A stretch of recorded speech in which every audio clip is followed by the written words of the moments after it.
everyone, this is your girl Melody Trice with the Melody Trice Show. I am so excited because we are here in Studio City, beautiful Studio City, for the 21st Silver Spur Awards. Really acknowledging classic TV, the westerns, the classics that we all grew up on. I'm so excited, right? So I want you guys to follow me in as we go and talk to some of these amazing legendaries who have made and paved the way for so many. Come on, let's check it out.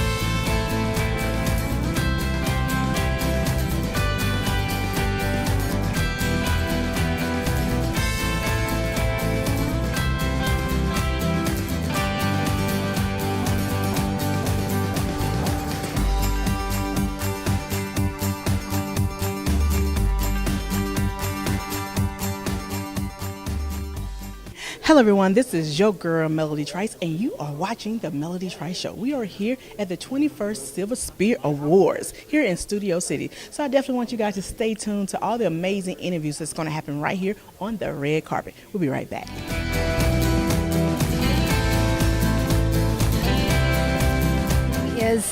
Remember the old Gunsmoke series? And you remember the Festus character? Yeah. Okay, well, I'm going to introduce Robert Stagg. Okay, so that's what I'm going to be doing. So that's going to be he's a character. The real Festus is gone to the world, but it's he is here to make us all aware and One of the things about it, to seeing so many cowboys and cowgirls coming together to just really keep classic TV alive. What did that mean to you? Well, it means, usually it means keeping the American culture and also some of the more Christian-based, maybe too, and basically usually keeping it clean. I mean, there's a few bad words in there. So what was your favorite part about it? Because, to just remember all those moments of being a Hollywood cowboy, what was one of your moments that you just sit back and just think about? Well, I think it's being with the people I was with, to be on the set with Hoagie Carmichael and Bob Fuller and John Smith, and they were all unique personalities of their own and tremendous characters. And then the co-stars that came along, Dan Duryea and Ernie Borgnine in particular, I remember a couple of episodes that I was in with him. And to be under the table hiding from Indians with Ernie Borgnine, and they say, "Isn't this fun?" Well, look, you can't have cowboys unless you have Indians too, right? Yes. What it means to you to just be here, to just be a part of history. Well, it's the real cowboys, REEL, and it's and it's honoring the people that have made films, Western type, but the real cowboys, REAL. Are the foundation of, I think, what this country is, and the forerunners, and they keep true to that tradition. I like the way they carry that out. Because technically, TV kind of looked like it started with the Cowboys and Indians, right? It felt like it. Well, yeah. I grew up watching Roy Rogers and Gene Autry and Tom Mix and the Cisco Kid. They were great serials, Okay, it's a gift to have this forum. It's an honor to be able to have this job and maintain it and do it for the last almost 30 years, maybe even more. I haven't done the math. And I attribute any success I've had to being of service, to be honest. Like, the why, who deserves it, So it's always like, you always got to check as to what's the purpose and what are you trying to do. And I always try to inform every offering, no matter what it is, with at least awareness of somehow creating an expanded state for the audience, or some connectivity or some sense of elevation, even if it's a despicable character, trying to lift it and raise the bar. At least an intention, whether that's obvious or not, or it's subtle, I don't know, but it's a very it's a powerful tool for such things. And it seems to be working. Well, one of the things about it, what you just said was, and it drew me in, was that you was intentional. And I think as an actor, as a producer, as a director, you have to do things intentionally. And then that's how people actually connect with you. Because all of a sudden right then I connected with you on what you just said because you was doing intentionally of what you do. So I think that's really powerful how you can just, wow, I'm in awe. Well, you can live your life that way every day. You don't have to make movies to do that. That's you put love under will and magic happens. Magic When happens. you turn the camera on every night. Hi. Hello. It is a pleasure to see you both, and just just to honor you and to see so many great things happening, and to just be a part of the entertainment industry for a great deal of time. So, what did that mean to you to be able to just? Seen a lot of changes in Hollywood here, without the studio contracts. Of course, I did so much on TV too, so I went right into TV when the contracts ended. So I grew up in television also, and theater too. So did a little bit of everything, and you have to today, especially. Yeah, what advice would you give to those actors out there up and coming? What would you say to them right now? Well, just keep persevering, and also live a life that you enjoy too, because it's a precarious business. You can get a big part 1 minute, and then there's a time in between. But the one thing about acting, you can always come back, but you should have other things that you enjoy in between too. Wow. So what kept you motivated all these years? Hobbies. Well, I always had a lot of hobbies. I always loved history. I always loved travel. And that's what I also loved about this business that I'm in. I had a chance to do a lot of traveling, visit different countries, different cultures, and I think that's very important. And I think we're doing that more today, and we're being more diversified in the business. And I think you have to travel so that when you are doing a movie or playing a part, you know different cultures and you know different people. And I think we're so much better now than, we used to be more stuck at the studios in one place. And now we can travel and meet different people and go different places. And I advise that to young people, and to also know your history of Hollywood and movies. That's important. And of course you can do that by watching Turner classic movies. So you should watch The Silence, you should watch the 40s movies, the 50s, the 60s, and that's how you learn. I learned that way too. So that's my advice. Stars, and I knew a lot of them, being with the Motion Picture Council, that ever conquered every medium of show business. She was a Broadway star. She was one of the all-time great movie stars. She was a stage star. She conquered every medium of show business. And there's nobody alive today that ever had that accomplishment. So, and being in the Motion Picture Council, being the president all these years, I was just so honored to have her and to have all the stars, that the Bob Hopes and the Lucille Balls, and who were all very good friends of Miss O'Brien's and mine, who really were the last of the great Hollywood.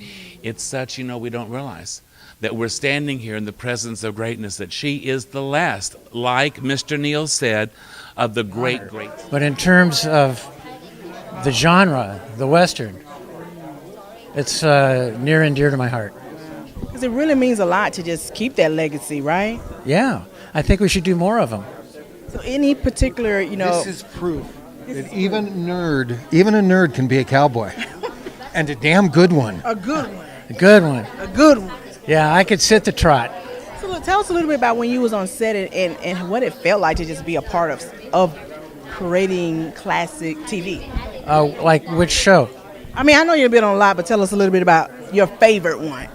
It's probably Revenge of the Nerds, because we were so tight as a cast. I mean, we partied every night, we worked every day, and we were thick as thieves. All right. Absolutely perfect. Okay. You look amazing, right? Thank you so much. You are a cowgirl tonight, right? I am a cowgirl. I'm a cowgirl at heart. My stepfamily's from Louisville, Kentucky, and I'm president of the Thalians, Hollywood for Mental Health. So both Debbie Reynolds and Ruta Lee, our former presidents, have been honored at the Silver Spur Awards. So I'm walking in their cowboy boots tonight. Okay. That means a lot. So really, what is your favorite, cowboy movie? You know what? I love Silverado. It's so fun. It's kind of like modern and fun, and Kevin Costner is so great in that. And it's one of my favorite. And Danny Glover, yeah, it's so good. And it was like a fun '80s movie too. Like it's a great. All the best actors. Kevin Kline is in it. Yeah. And I love westerns. Decade, DC and Marvel. I'm frankly weary of it. I just wish it would go away. But it's not that they can't make a good story. I just think a lot of them are lacking in emotional content. Yeah. And so the audiences aren't as engaged with this. But a lot of video game people who grew up that way, that's what they go for. So these things come and go. Most of the great writing is on television now and has been for some time. That's true. That's true. And I do agree with you when you say emotions, because it's kind of hard to relate to something that's not real. Of course. I think we're in the golden age, the true golden age of television. They talk about Lucille Ball's time and all of that, and that was fantastic. But now you've got so much varied content on television, Amazon and Netflix and Hulu and all those places, Showtime, HBO, that it's really some great writing, and that's why a lot of great writers and production people and actors have migrated over there. Personally, it means a lot because my mom, who's supposed to be here later tonight, she has starred in many, many classic television westerns. She was like the busiest actress in television on like Bonanza, Gunsmoke, Rawhide, Johnny Ringo, The Texan. And she's from San Antonio, Texas. So she was she never set out to do westerns, but she was cast in them all the time, and I think hopefully she'll be recognized next year by the Silver Spur Awards. So it means a lot to me because of her, that all the work she did and all those classic shows.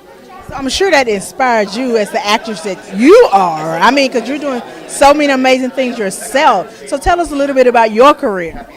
Yeah, well, I haven't done any westerns except sing country western, but I haven't acted in any westerns. But I'm acting in a film called Turnover, which I'm really excited about, which is featuring diversity and inclusion, and it's about the restaurant industry, but we have 2 Down syndrome actors, we have a deaf actress. It's really all about acceptance. Yeah, I love that. And you can't get more American than a cowboy. I know, right? Because it really started television almost, right?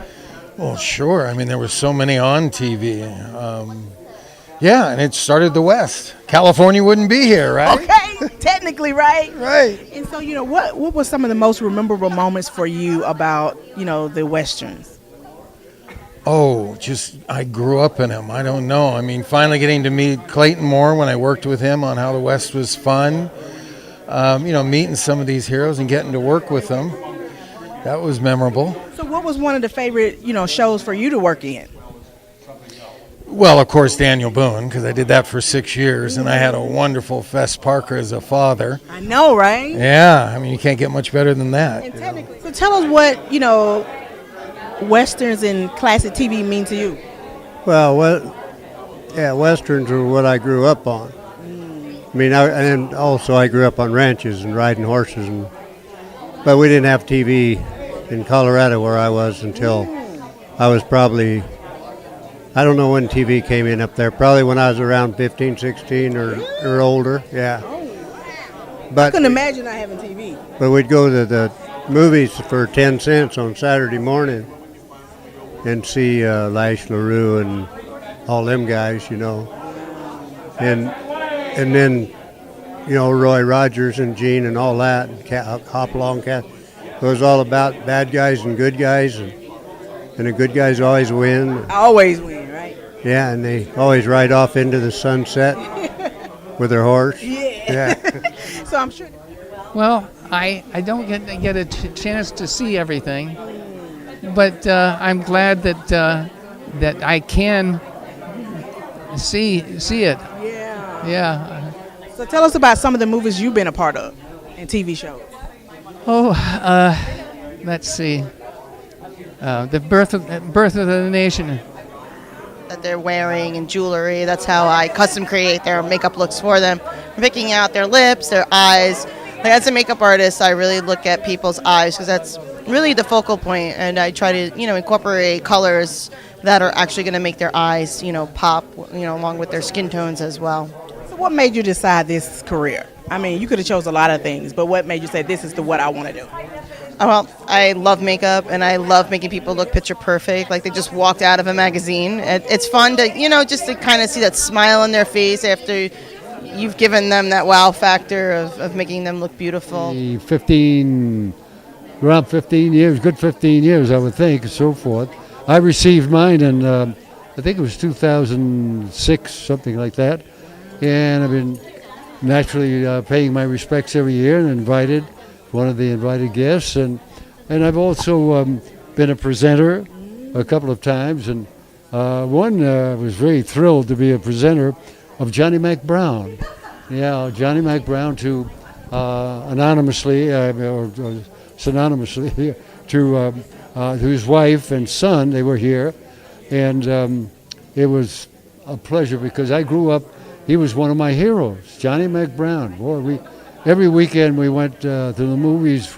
We were growing up, and we'd stay for 2 runs. Yeah, you go in at 12 o'clock and get out dinner time, 5, 6 o'clock. That means you really loved it. Oh yeah, Johnny Mac Brown was one of our heroes. Things about it. I know that you are the master of ceremony. So tell us a little bit what that feel like to be a woman up in here with all these cowboys. It's amazing. I'm really thrilled and honored to have been asked to be the master of ceremonies this year. It's the first year a woman has represented the real cowboys on stage. I received an award last year and received my Silver Spur for my contribution in Western film and television. So I hope I'm able to just make everybody feel comfortable and enjoy the ceremony this evening. Well, congratulations. And one of the things about it, I know that they also contribute to a charity. So could you tell us about that? Yes, I'm Andy Armstrong, and I'm representing the TAURUS World Stunt Awards and the foundation that we created for injured stunt people. And this year, some of the proceeds from this event are going to go to that foundation, which will help future injured stunt people.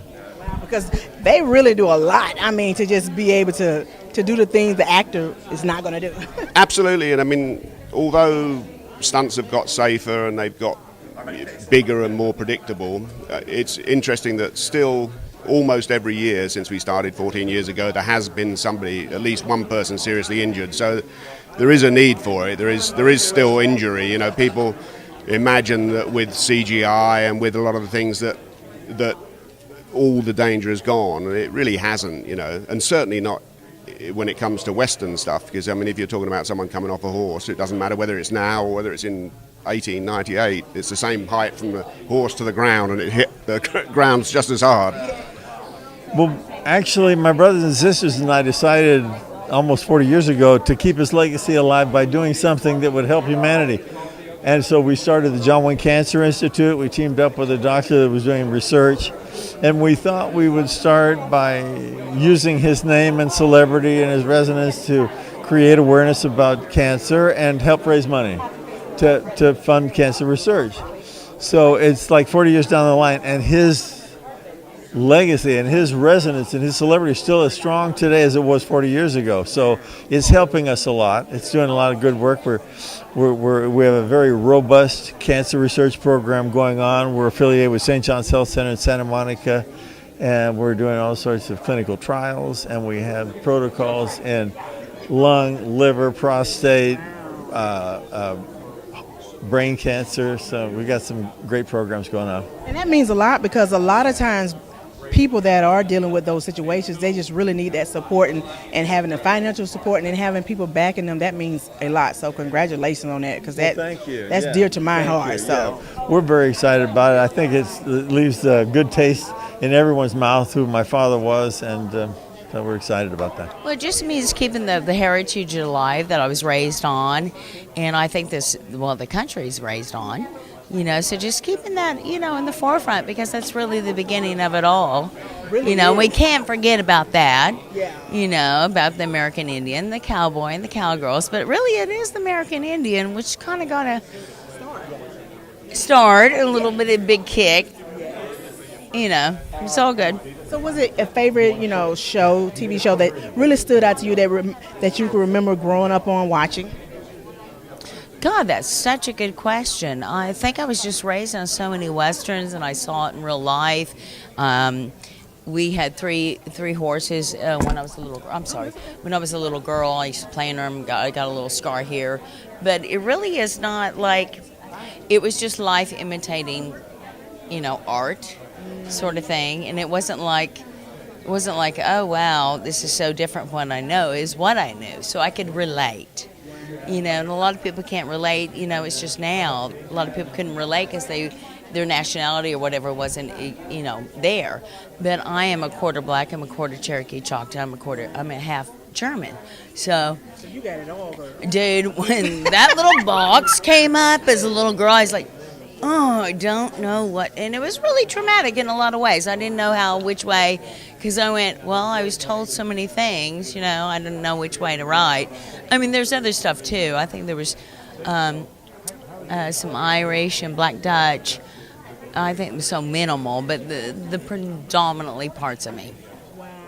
Hello, everybody. It has been so amazing being here talking to some of the legends that created and been a part of and honoring so many people who started classic TV and the westerns that we all technically have listened to, watched, and have admired over the years, right? So I want you guys to continue to watch the Melody Trice Show. Make sure you follow everybody who has been on this interview, who have talked to me today, who has inspired you and motivated you to continue to live life unlimited. Make sure that you follow us on all social media platforms, and we're now on Roku as well as Amazon Fire TV. And check your local station for the Melody Trice Show. Next time.